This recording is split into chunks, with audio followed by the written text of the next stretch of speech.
The poem of the man God, the second year of the public life. Chapter 264. Instructions to the Apostles at the beginning of their Apostolate. 28th of August, 1945. Jesus is sitting at the table in the house in Capernaum with all his disciples, which means that Judas has joined his companions after fulfilling his task. It is evening. The light of the fading day enters from the door and the wide open windows through which it is possible to see the purple of sunset change into unreal violet red, the borders of which fray crumpling up into a violet slate that pales into grey. It puts me in mind of a sheet of paper thrown onto a fire. It lights up, and as soon as it stops burning, its edges crumple up and become a leaden bluish shade, which fades into an almost white pearly grey. "It's warm," states Peter, pointing at a huge cloud which tinges the west with those shades. "Warm, but no rain. That's not a cloud, it's fog. Tonight I am going to sleep in the boat, where it is cooler." "No.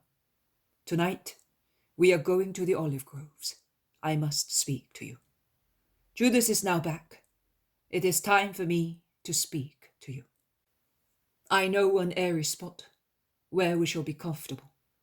Get up and let us go." "Is it far?" they ask, picking up their mantles. "No, it is very near, within a stone's throw by a sling from the last house. You may leave your mantles, but take tinder and flint so that we can see our way when coming back." They come out of the upstairs room and go downstairs, bidding good night to the landlord and his wife, who are enjoying the cool air on the terrace. Jesus walks resolutely in the opposite direction from the lake, and after crossing the village, he proceeds for about 200 or 300 yards into an olive grove on the first hillock behind the village.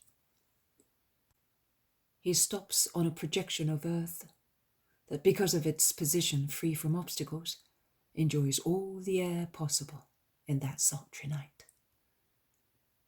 "Let us sit down and pay attention to me. The hour of evangelization has come.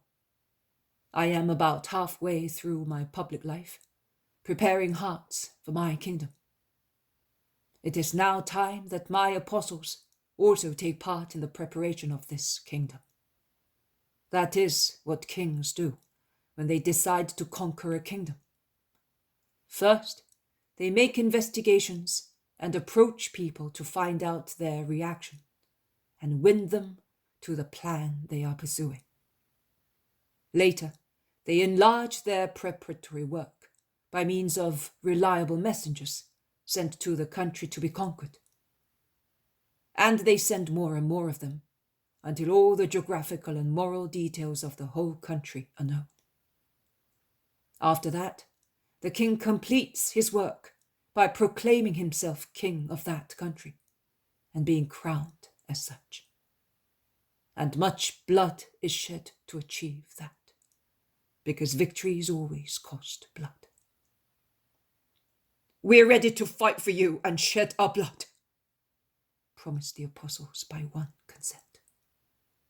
"I will shed no blood but that of the Holy One and of saints."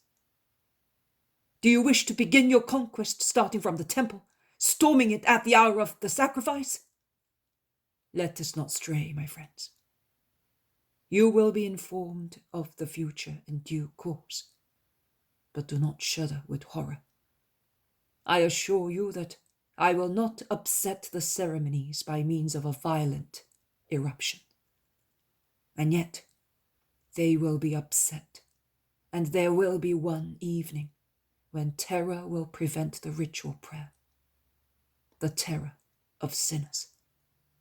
But I shall be in peace that evening, in peace with both my spirit and my body, a total, blissful peace." Jesus looks at his 12 apostles one by one, and it is the same as if he looked at the same page 12 times and read for 12 times the one word written on it: incomprehension. He smiles and continues. So I have decided to send you so that you may penetrate further ahead and more widely than I can do by myself.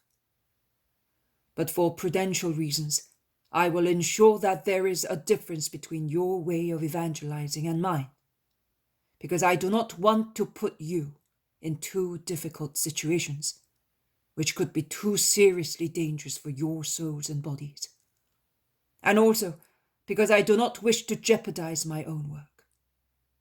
You are not as yet perfected to the point of being able to approach anyone without being damaged or without damaging.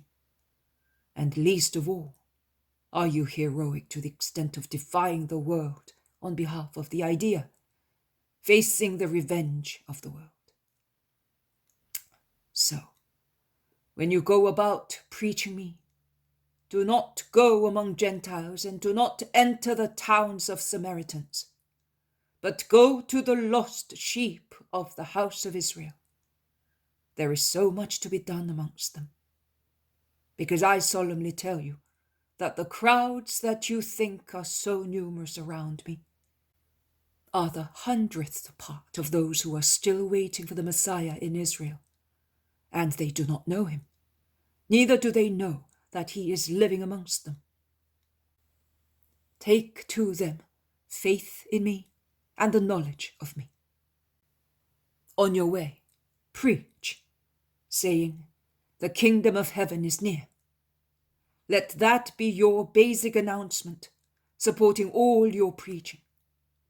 You have heard me speak so much of the kingdom. All you need to do is to repeat what I told you. But man, to be attracted by and convinced of spiritual truth, needs material kindness, as if he were an eternal boy who will not study a lesson or learn a trade unless he is attracted by a sweet from his mother, or a reward from his schoolmaster, or his trade tutor. In order to let you have the means to be believed and sought after, I will grant you the gift of working miracles. The apostles jumped to their feet, with the exception of James of Alphaeus and John, shouting, protesting, becoming excited, each reacting according to his temperament. Really, the only one strutting about at the idea of working miracles is Iscariot, who with the foolhardiness of false and selfishly motivated interest exclaims, "It was time that we should do that, to have the least authority over the crowds." Jesus looks at him, but does not say anything. Peter and the zealot, who are saying, "No, Lord, we are not worthy of so much. That is due to saints," contradicts Judas, as the zealot says, "Why do you take the liberty of reproaching the Master, you silly, proud man?" And Peter adds, "The least authority? And what do you want to do more than work miracles? Do you want to become God as well? Have you got the same itch Lucifer had?" "Silence," orders Jesus, and he continues. There is one thing that is even greater than miracles, and equally convinces the crowds, but more deeply and durably, a holy life. But you are far from that, and you, Judas, are farther than the rest.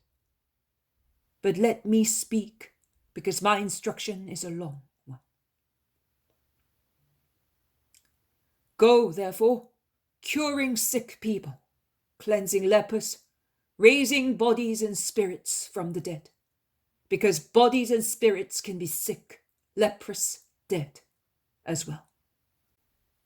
And you are already aware how a miracle is worked through a life of penance, fervent prayer, sincere desire to glorify the power of God, deep humility, living charity, burning faith, and through hope that no kind of difficulty can upset.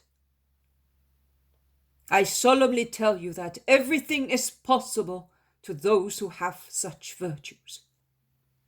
Demons also will flee before the name of the Lord pronounced by you, if you have within you what I said. That power is given to you by me and by our Father. No money can buy it. Only our will grants it. Only a just life keeps it.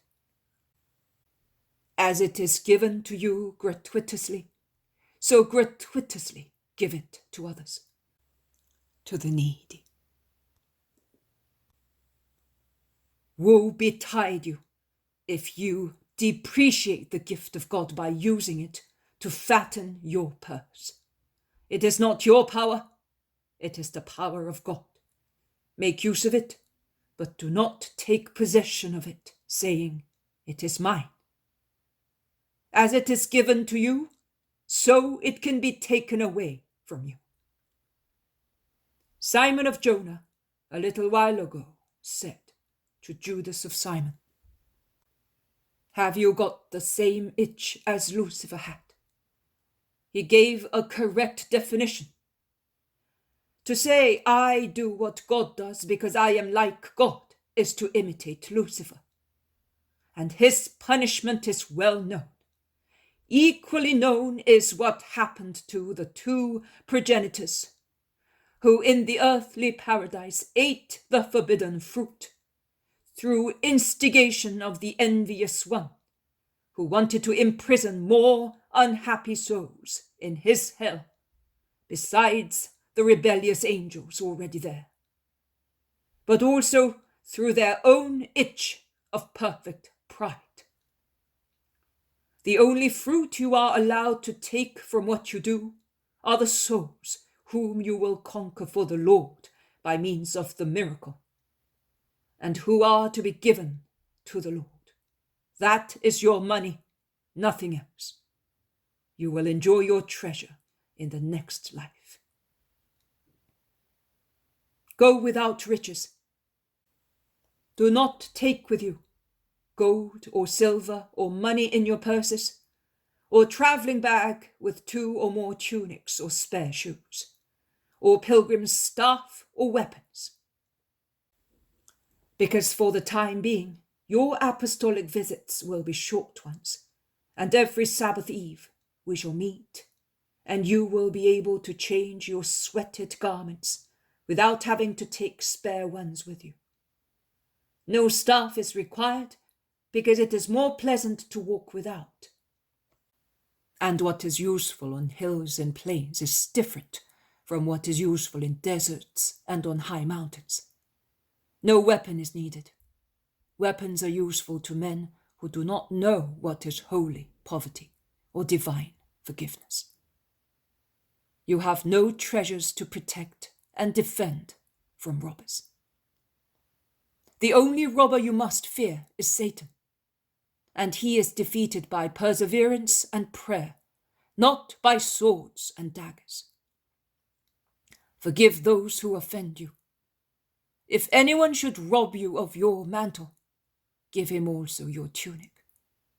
If you should remain completely nude because of your mildness and detachment from riches, you will not scandalize the angels of the Lord or the infinite chastity of God, because your charity would clothe your nude body with gold, and your mildness would adorn you like a sash, while your forgiveness towards the robber would give you a royal mantle and crown. You would therefore be better dressed than a king, not with corruptible clothes, but with imperishable material. Do not worry about food. You will always have what is appropriate for your condition and your ministry, because a worker is always worthy of the food that is offered to him. And if men should not provide for the worker, God will. I have already proved to you that to live and preach, it is not necessary to have your stomachs full of food. That is useful to unclean animals, whose purpose in life is to grow fat and then be slaughtered to fatten men. But you must fatten your souls and the souls of other people with the food of wisdom. And wisdom is revealed to minds, not made dull by guzzling, and to hearts nourished with supernatural food. You have never been so eloquent as after the retreat on the mountain. And then you ate only what was necessary to survive. And yet, at the end of the retreat, you were as strong and cheerful as you have never been before. Is that not true? Whatever town or place you enter, find out who is deserving of receiving you. Not because you are Simon or Judas or Bartholomew or James or John and so on, but because you are the messengers of the Lord. Even if you had been the dregs of society, or murderers, thieves, publicans, but now you were repentant and at my service. You would deserve respect because you are my messengers. I will say even more. I say, woe betide you if outwardly you look like my messengers, whilst inwardly you are abject servants of Satan. Woe betide you! Hell would be too little compared to what your deceit deserves. But even if you were messengers of the Lord publicly, and at the same time the dregs of society or publicans, thieves, murderers, occultly, and people in their hearts suspected or were almost certain of that, you would still be entitled to honor and respect, because you are my messengers. The eye of man must see beyond the means and see the messenger and the final purpose, that is God and his work, beyond the too often faulty means. Only in the case of grave sin, injuring the faith in hearts, I, for the time being, my successors in future, will see that the bad limb is cut off. Because it is not lawful that the souls of believers should be lost through a demon priest. It will never be lawful, in order to hide the wounds affecting the apostolic body, to allow gangrenous limbs to survive in it, as their repugnant aspect drives people away and their demoniac stench is poisonous. So you will find out which is the most righteously living family, where women know how to live in seclusion and morals are chaste. And you will enter that house and live there until you leave the place. Do not imitate drones, which after sucking a flower pass on to a more nourishing one. Whether you arrive among people with a splendid house and rich table, or you happen to go to a humble family, rich only in virtue, stay where you are. Never seek what is better for the perishable body. On the contrary, always give it what is worse, keeping all the rights for the spirit. And whenever possible, give your preference to the hospitality of the poor.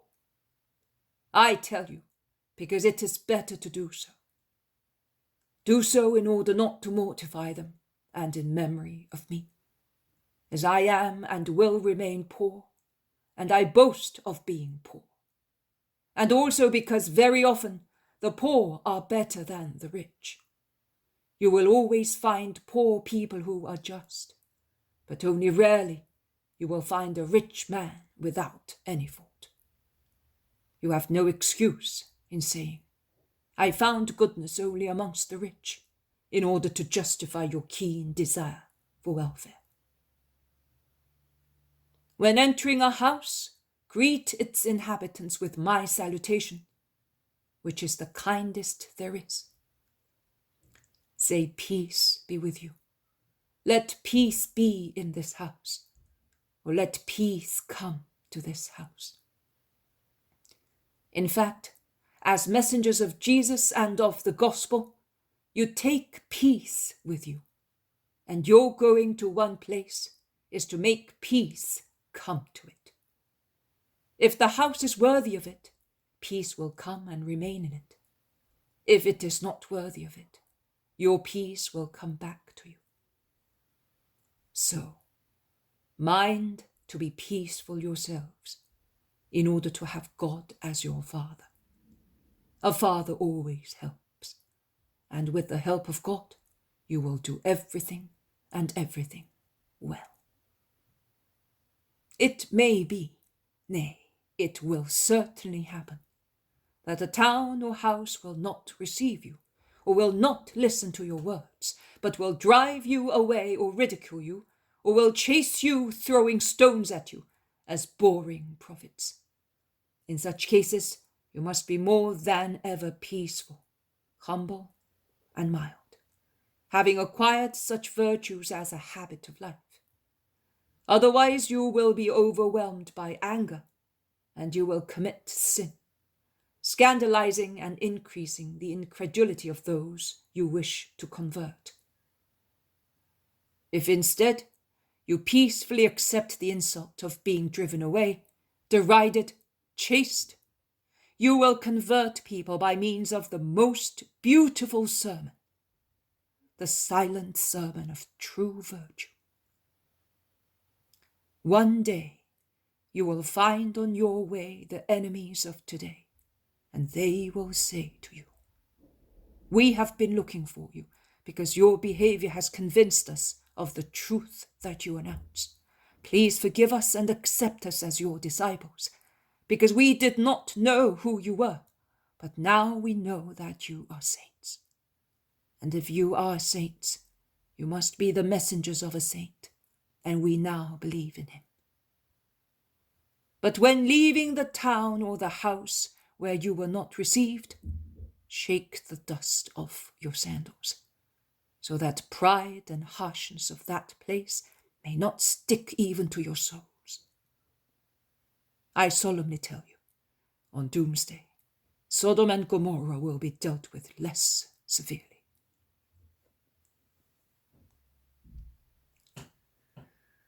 Now I am sending you like sheep among wolves. Be, therefore, as cunning as serpents, and yet as harmless as doves, because you are aware how the world, in which really there are more wolves than sheep, treats me also, and I am the Christ. I can defend myself by my power, and I will do so until the hour of the temporary triumph of the world comes. But you do not possess that power, and you need greater prudence and simplicity. Thus, greater sagacity as well, to avoid being scourged and imprisoned for the time being. In actual fact, notwithstanding your statement that you are willing to shed your blood on my behalf, you are not capable at present of putting up with an ironic or angry glance.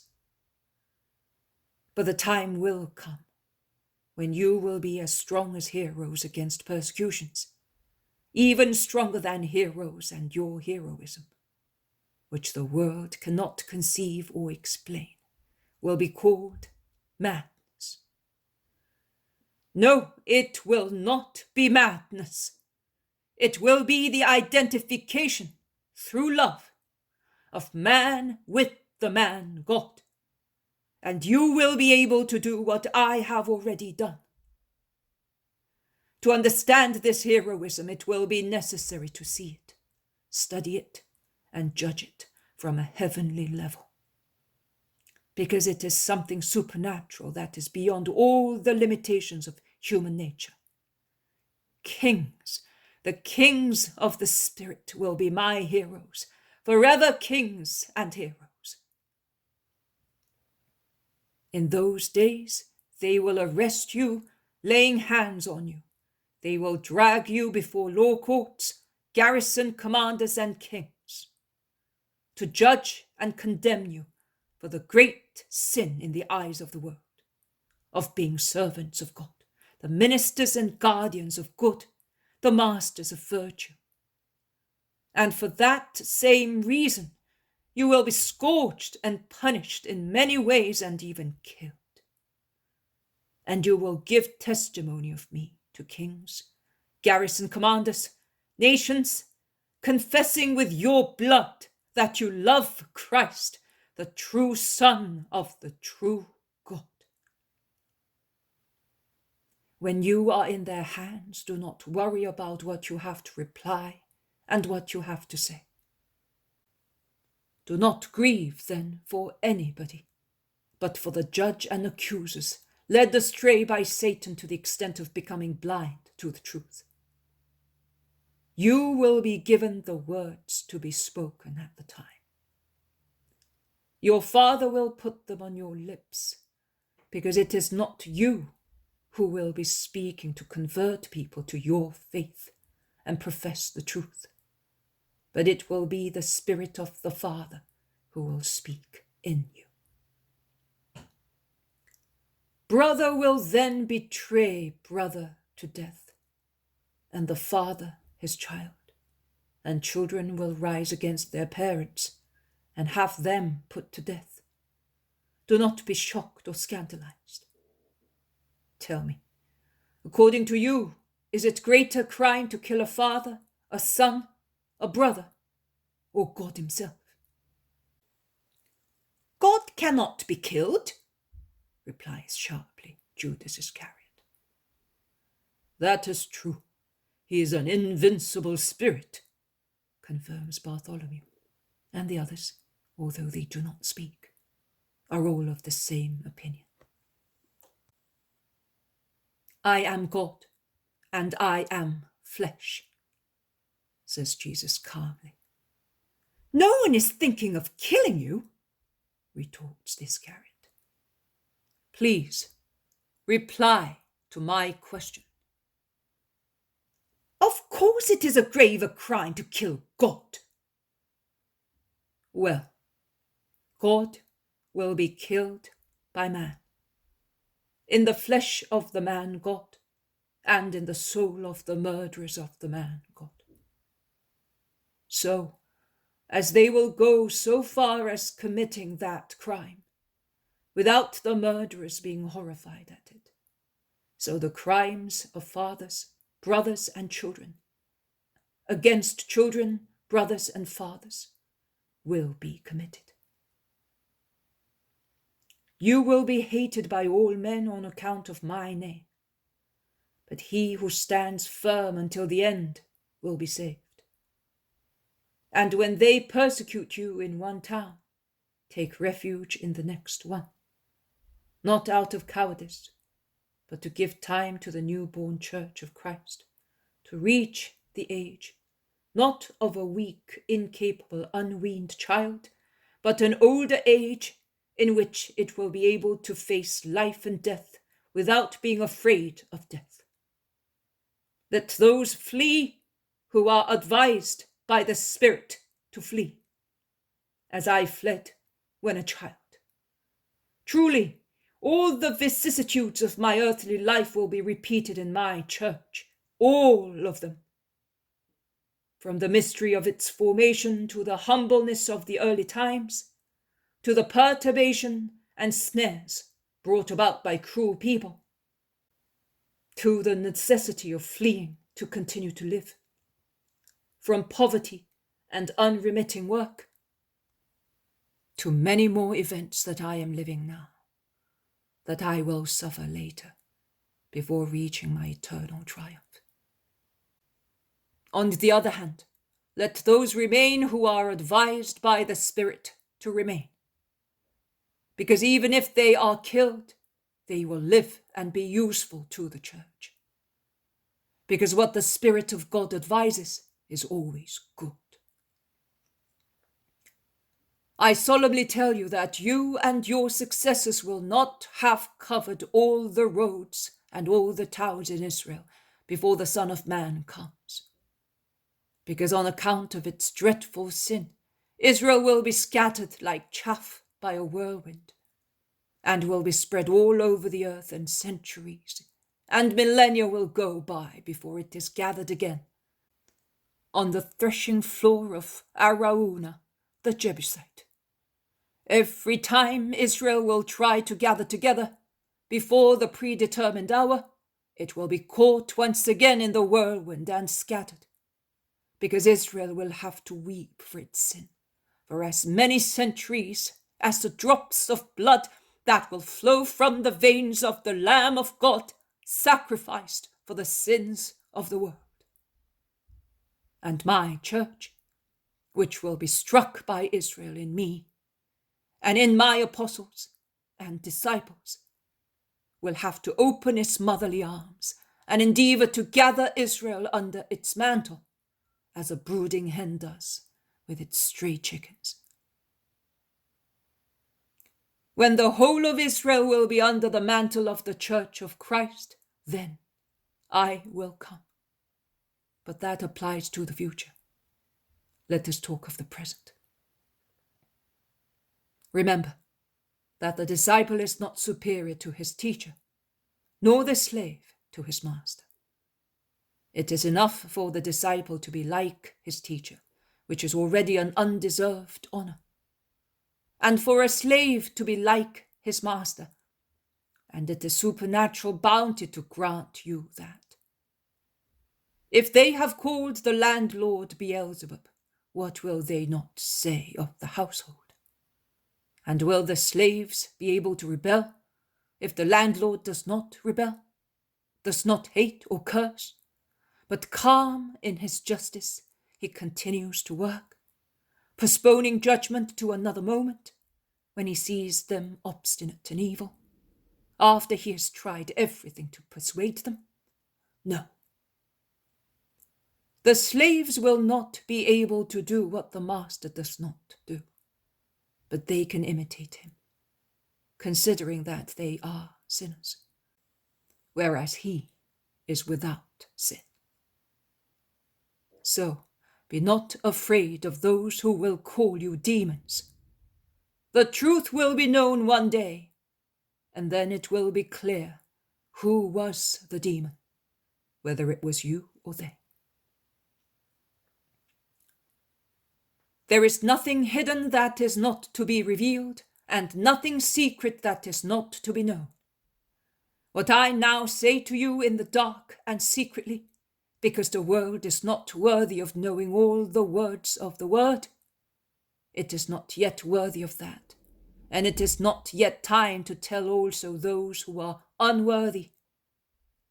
When the time comes when everything is to be known, tell in daylight, proclaim from housetops what I now whisper more to your souls than to your ears.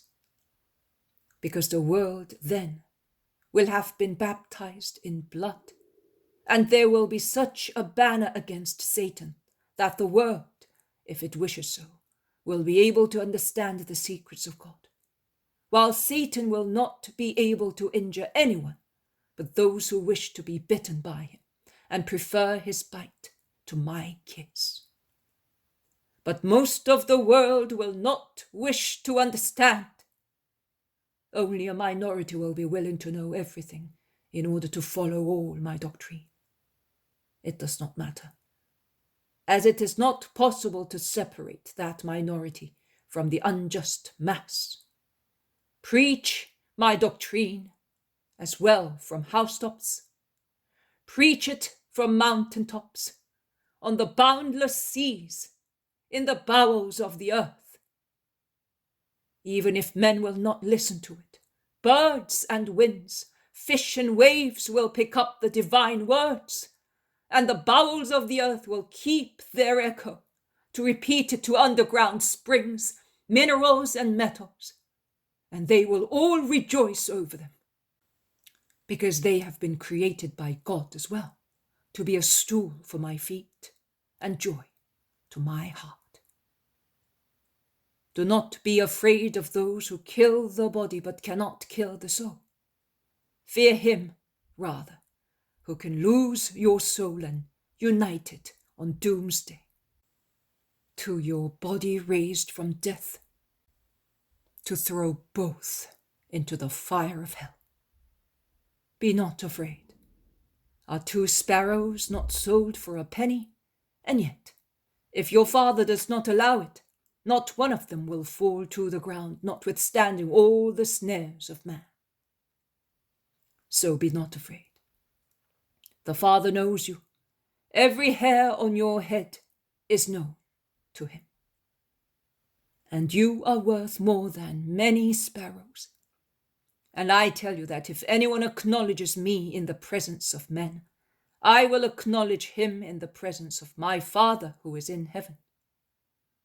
But the one who disowns me in the presence of men, I will disown in the presence of my Father. To acknowledge means to follow and practice.